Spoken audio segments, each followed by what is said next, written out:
Hawayuni, kwa majina naitwa KJ Wanjau, na siku ya leo nataka kuwafunza kitu inaitwa live streaming recorded video. Live streaming recorded video ni kama zile videos ulishoot kitambo na unataka sionekane zikiwa live, ama kama venye unaonaga nyimbo venye waimbaji waliimba nyimbo venye inachezwa sasa ionekane ikiwa live, kama tuseme ni TV show, kitu kama hiyo. Siku ya leo naenda kuwafunza how to stream live either in Facebook or in YouTube, and don't forget nafunza kuhusu recorded video, si ile live yenye ati umeweka kamera una record hiyo. Sasa ni ile video ulirekodi kitambo unataka ionekane ikiwa live, ndio nakufunza siku ya leo. And first of all, tuko na screen yetu hapa. Hii video nitaenda kuonyesha yenye tunafaa kufanya. Kitu ya kwanza, tuna open the screen yetu open. Sasa screen yetu iko namna hii. Sasa tunataka kuonyesha venye unafaa kufanya. Kitu ya kwanza, unafaa kudownload kitu inaitwa OBS Studio. Unafaa kudownload kitu inaitwa OBS Studio, na juu sisi tulikuwa prepared, tulikuwa tusha download. The icon of OBS Studio inakaa hivi.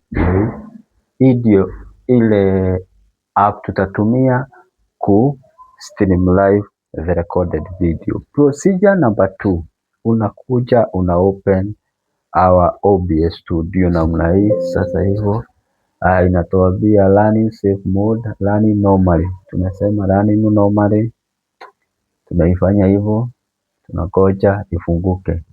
Haya, ndio hiyo imefunguka, inafungukanga hivyo. So kitu ya kwanza sasa tuseme tunaisongeza mahali, for example tuseme itakuwa hapo, we enlarge tuweke full screen. Ikikuja hivyo unaona inakuja na preview scene 2.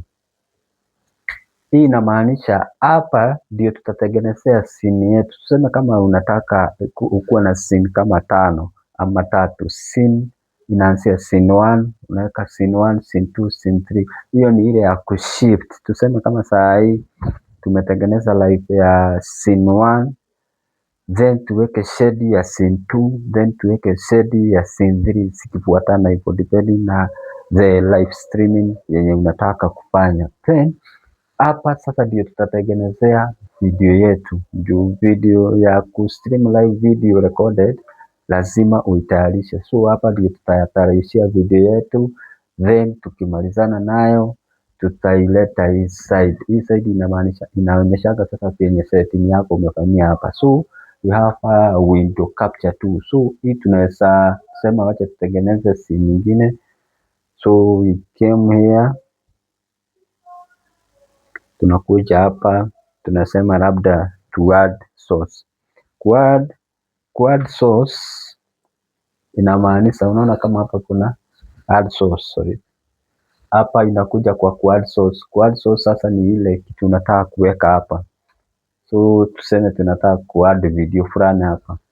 Tunakuja kwa gallery yetu, unakuja mahali kumeandikwa media source. Ukiangalia tumeenda kwa media source.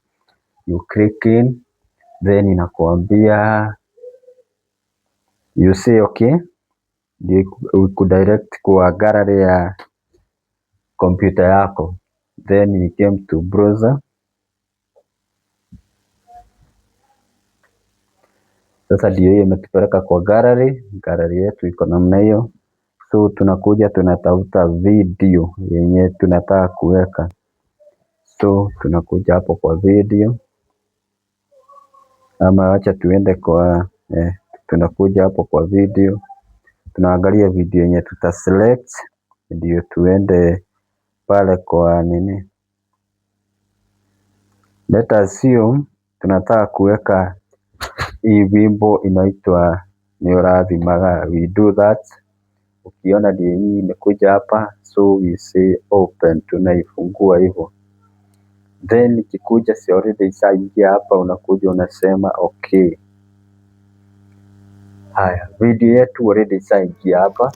Ikimaliza kuingia hapa, tunakuja hapa, kila kitu yote tushaweka hapo, so tunaionea hapa chini. Tukitaka kuona kwa screen tuna extend hii arrow,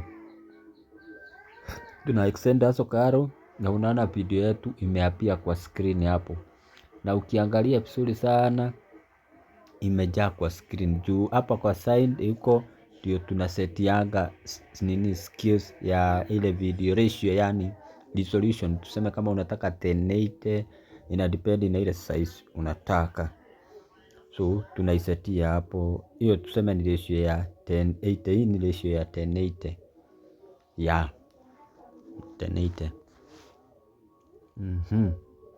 Ikiwa hivyo hapo iko tayari. Ikiwa hivyo sasa, hapa ni pale tunasetia sasa. Ikiwa hivyo tuna set, upate tumeweka 3 row third. Row third ni pale tunawekanga title. Title ni ile sasa, sometimes unaonaga kwa headline ikimove, nini ina move, unaonaga ikimove, tunaweka hapo, tunasetia hapo, ndio tukikuja kumove hii side nyingine, kuleta hii screen yetu ya wimbo hii side nyingine, tutakuwa tusamaliza kuset kila kitu hapo. Ndio tunawekaga row third, tunaiset hapo. Row third tunakuwa tusatengenesha hapo. Ni sawa pale unaonaga text ikimove, ikienda, unaona majina inaenda ikipita pita hivyo, kitu kama hiyo. Then tunaenda pale kwa kuset test, tunaenda hapo kwa test, kwa kuadd test, unaenda mahali kumeandikwa test, unaweka arrow kama hiyo, na usisahau